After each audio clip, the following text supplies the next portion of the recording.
Hi, I'm Shar. I'm back with another episode of Birth of a Mya-Moe. Today we're starting step 3, and this is a kind of long step, so it'll go over several videos. As you recall, the last step, step 2, we installed the end block. So I'm now going to remove the clamps.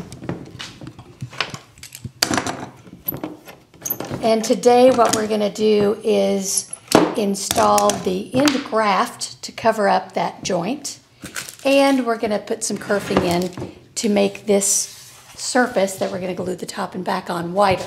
So, remove my clamps all. I'm going to actually prep this back side. I'm going to make it a little closer to its final exact shape. So before I install the kerfing, I'm going to trim these blocks down a little bit. And then I'm going to use this radius dish to sand the back to the shape that, even closer to the shape. And just to explain, this is the same, hang on before you do that. Oh. I want to show that. So, okay. You know, this is the same 15-foot radius dish that we used when we glued in the back braces. And you'll see it later as a call. So we get them all from the same place, which is LMI. They're all exactly the same. And that way we're tracking that 15-foot dome kind of through the process. So back to here, you've got, and show the flip side of that, those sides again. Or we'll just say, you know, this is where the top is going to go. And so all of that right now is flat. It is right, even with the mold, and it's down on the table. Down on the table, there are no gaps you can see. And these blocks are just a little bit tall, which is what we wanted. They're a little bit proud of the sides. And so the first thing, the most efficient way to do this, and you'll see this a lot, like if you can cut something with a saw, cut it with a saw. Then, you know, if you can plane it, plane it. Then if you can sand it, sand it. But if you do too much sanding, it's hard on the instrument, it's hard on your sandpaper. So here, Shar is just using a little block plane. And I mean, this actually domes up, so I don't make this flat. I leave it a little bit proud anyway, just so I don't want to take off too much material.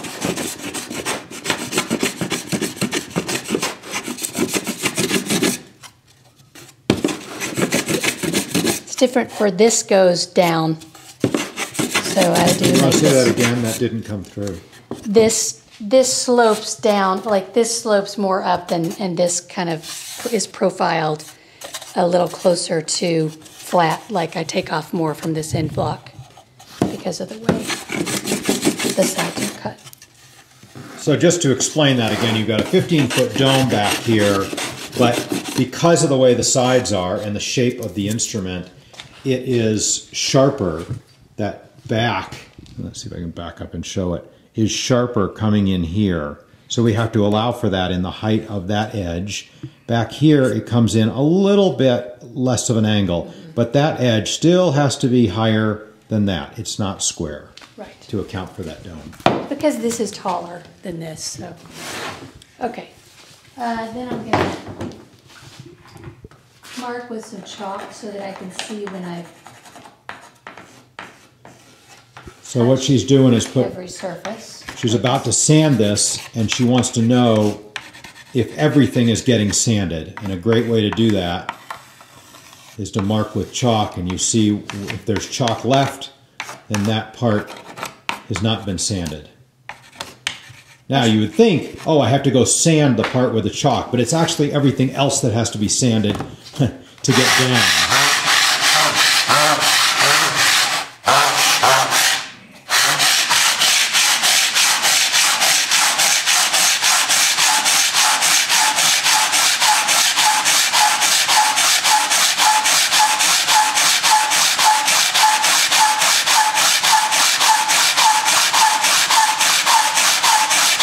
You can see just from the marks of my sandpaper that I left the block proud, and so you can see really even, you know, removal here, but I've still got a little in the center at the waist and a little on the shoulders there. So.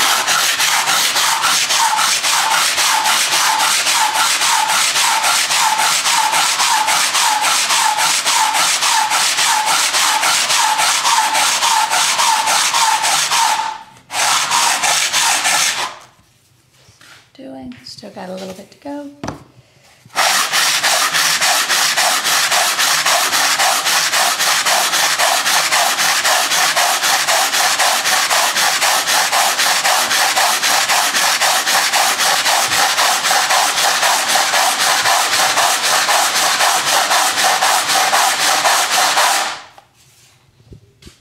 Nope, we got a little bit there. Let's just see. See it right there? A little bit of chalk, but I'm going to go around the edge. You can see there's a little bit right there in the waist. Yeah. Now all that, whoops, sorry, down around here is gone. It's just up there and at that waist.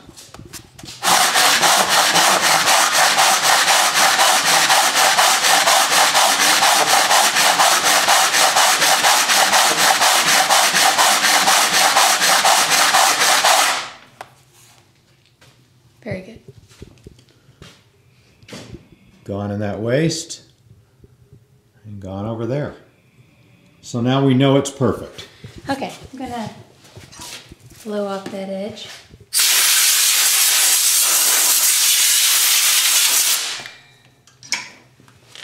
You'll see us blow things off a lot, and the reason is glue does not stick well to sawdust.